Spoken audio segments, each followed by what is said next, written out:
Hello everybody, this is DeanoGTO, and this is going to be some gameplay of the Centurion 7-1.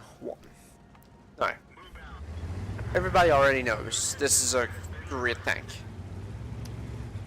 It's just, like, that's just part of its reputation. It is just known as a genuinely good machine. Now, you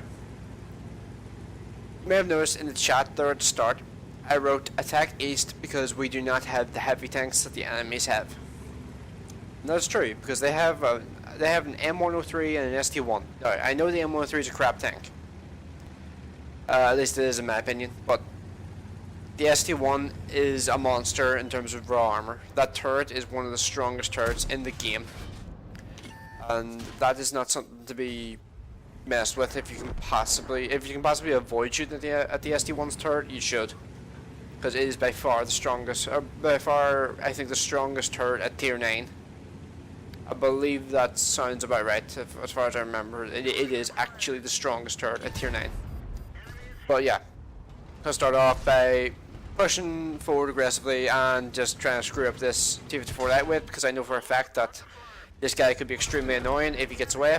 So, me ramming him tracked him, and he did manage to take out my loader, which is annoying, but nothing really I can do about it. So, moving up, they have a lot of tanks here, but using my knowledge of the Emil 1, I shot him in side armor, because side armor is totally worthless, and it always amazes me how small the Swedish heavies are. They are tiny. They are so small. But yeah, T-54E1, this guy, not really sure what he was trying to do. He just kind of sits there and lets us kill him. I got 529 tracking for that because they just didn't really do much. Okay, so they have, I think, one autoloader left on their team, and that's the enemy Emil 1. Now, I know for a fact he is a relatively strong turret. Yeah, I'm going to focus on the light tank because I know for a fact that if he runs away, he would be really annoying to deal with later. And the M103 is actually over here, which actually kind of caught me off guard when I initially played this game. I didn't expect him to be over here, but there's one of the reasons why the M103 is shit. Absolutely worthless and massive turret. Like, guns at tier 9 and 10 are really, really accurate already, but that turret is just a joke. It is awful. And look, they're talking about changing the Conqueror's turret again. They need to fix the M103 turret, because it is worthless right now. It's a joke. So yeah, focusing on Tiger 2 next. Getting a bunch of spotting damage because I'm the one spotting these guys, keeping them lit. I do have colored optics, rammer, and vertical stabilizers on this thing. I'm on 3400 damage right now, and I finish off Tiger 2 because, yeah, removing the gun from the game is always a good idea. No matter what the tank is, removing the gun from the game is a good idea because no matter what it is, it's one less gun firing back. So yeah, I'll focus on the Jagdpanther 2 next because he is probably using a 128mm gun. I didn't really get a good look at it, but no, that's actually a 105mm gun. I think it is a 105 at least because the end of the barrel, just looking at it, looks similar to the Ferdinand's 105. Okay, now I'm going to focus on the UK premium medium tank, which used to be the tier 10, the FE4202. He's no real threat to me. I am in a Centurion 7-1. Centurion 7-1 does not fear the FE4202. But yeah, this game has been a bit of a monster of a game. Like, I am on 5200 damage, and this was a tier 9 game. This wasn't a tier 10 game, and this thing can perform really, really well. And yeah, ST1's an armored beast, but this thing can performs remarkably well in tier 10 games. It just doesn't care about the matchmaking, and this is where I often bring up the argument of DPM versus consistency. This is one of the most consistent guns in the game by far. It is such a pleasure to use, and yes, that is, of course, as soon as I said that, I miss. I totally forgot I missed that shot, I'm not gonna lie. Yeah, I'm just taking a shot from him because I don't really fear him. Right, so super pressuring, FE207 and T34 remaining. And because RNG decided it, I'm now going to get nuked by artillery pretty soon. There it is. Absolutely nothing I could have done about that. And just wrote damn in chat, but yeah, I'm pretty happy with that game. I thought that was a damn nice game. But yeah, that shows you how good this thing is at working a ridgeline. That's all I did for most of that game. I just worked the ridgeline, didn't let them shoot my hull, and just slaughtered them by doing it. Now, it always amazes me just how small these things are. Look at how tiny it is. It's so small. It's heavy. It's tiny. But yeah, Centurion 7-1, it's a monster. It is a total monster of a tank. If there's a tank you want to have in your garage, it's probably the Centurion 7-1. It is one of the most consistent tanks in the game. And I actually sold the Action X and rebought the Centurion 7-1 because I hated the Action X in comparison. I love this thing, hated the Action X. It's just my luck with the Action X was awful. But yeah. And that just shows you these wee things, even though it's a little tiny tank, it actually still has armor. So yeah. I just kind of showed it off there because that guy had 192 pen, I believe, and he bounced off the I think either up front plate or lower front plate. I didn't actually see it, or maybe he shot the turret. I can't actually remember. Didn't actually see it, but yeah. So it's such a weird little tank, but yeah. Centurion 7-1, absolute monster of a machine. Its gun is unbelievable, and this is where I bring up the discussion of DPM versus consistency. In terms of consistency, if you have a lower DPM vehicle, you're more likely to aim your shots and make sure they count. Well, if you have a high DPM vehicle, which fires every, like, at tier 10, maybe every like 6 seconds, at tier 7 or 6 or something, fires every 3 seconds, you're more likely to just kind of snapshot your shots and just kind of make sure, and just, because you know there's another one coming soon afterwards. You just kind of snap your shots off, get them out of the barrel, and try again for the next shot. And you can do that. It is a tactic that can work. But with consistent guns, like the 105mm L7A1, I believe it is, on the Centurion, you make sure every shot counts, and every shot does count because this is one of the best guns in the game, tier for tier. I would honestly say that. The only good tank I can really think of off the top of my head that is really competing with this thing directly is the AMX-30 prototype.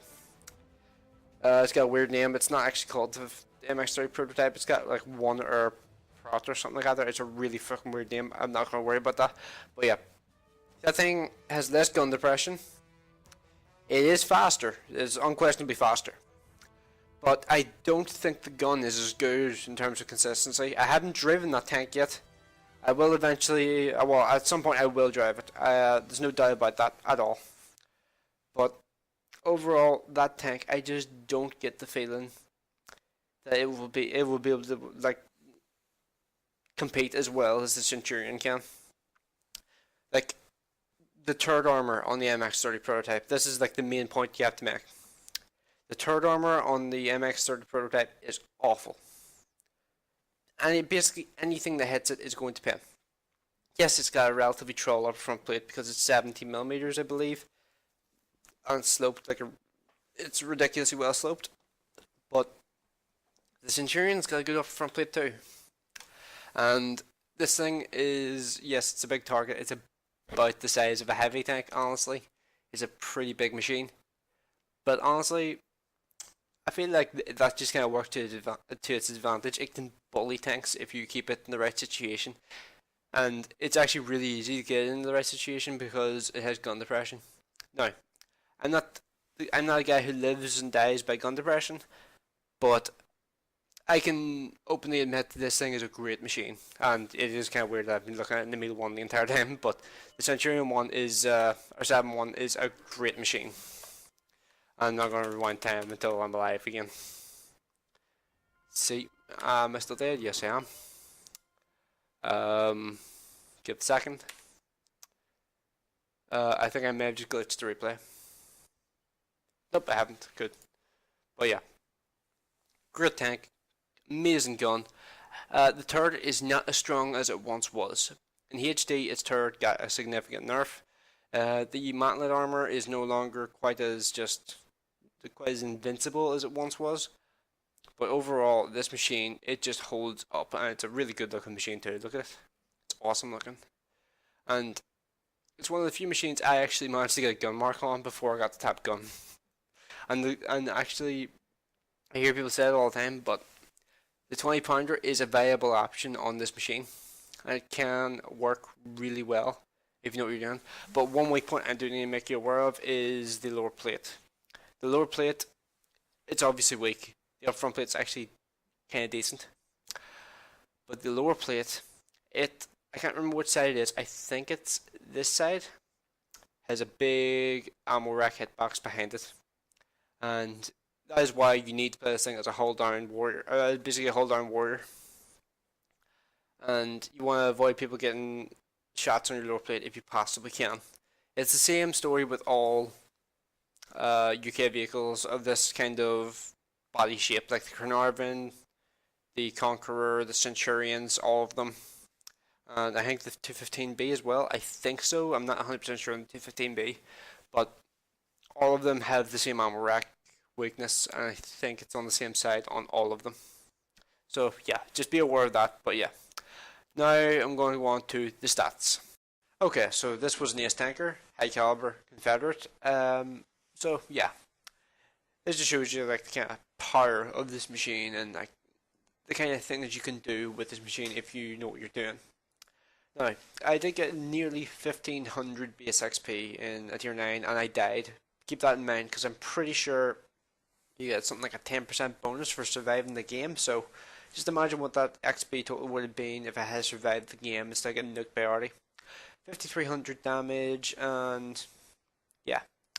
I think I already mentioned the high caliber and Confederate, so yeah, that just kind of shows you the overall strengths of this machine and just how capable it is in just general, in basically all games. Like, this thing does not care about the matchmaking. This gun is one of the most precise guns in the game. The only one that I can think of that I've driven from memory that really comes close to this in terms of just raw precision is the gun from the Jagdtiger. You know, the tier 9 Jagdtiger with the top 128. That gun felt like a laser pointer. This thing is on the same level. But this thing has faster shell speed, so it's even nicer in some regards, but doesn't have the same alpha. But yeah, both of them amazing guns. But this thing overall is definitely the better tank because it's more mobile, better gun depression, and just overall more versatile machine. And it may lack DPM, but I still think it's a better tank. So yeah, this just kind of shows the kind of thing that you can do with this machine. And honestly, I would probably rate it in the top 3 tier 9 vehicles that I've driven. Probably up there with the, yeah. I would say the top 5 are pretty much even, actually, considering that I really love the T10. I love the E75, love the VKB, the Centurion 7. Trying to think, what's the other one? There's another one I really like. The Jagdtiger was good, it was fun. But these days, it's not as good as it once was because prem spam. Oh yeah, the 5120 is probably up there with the top tier 9s right now because of its massive gun depression buff that just makes that tank infinitely more fun to play. Oh, I forgot about the E50, so I would try to say top 7 tier 9s. Overall, like I think that seems like a good number. Like the bat top's pretty good as well. Tier 9 in general is just a really, really damn nice tier. But I think the Centurion 7 is definitely one of the standouts that really is just an absolutely epic tank to play. Like, you don't come across a gun as good as this very often. And bear in mind, I am using a 3-scale crew. I did have this crew in the Centurion Action X for a while, but I got fed up with that tank because it was pissing me off. And for some bizarre reason, I felt like that tank was just not as much fun to play. But this thing here, I really love this machine. And honestly, if you're driving this thing and you love it, I would say don't bother with the Action X. The Action X just gets shittier matchmaking more often. Because tier 10, well, you could argue if it's shittier or not.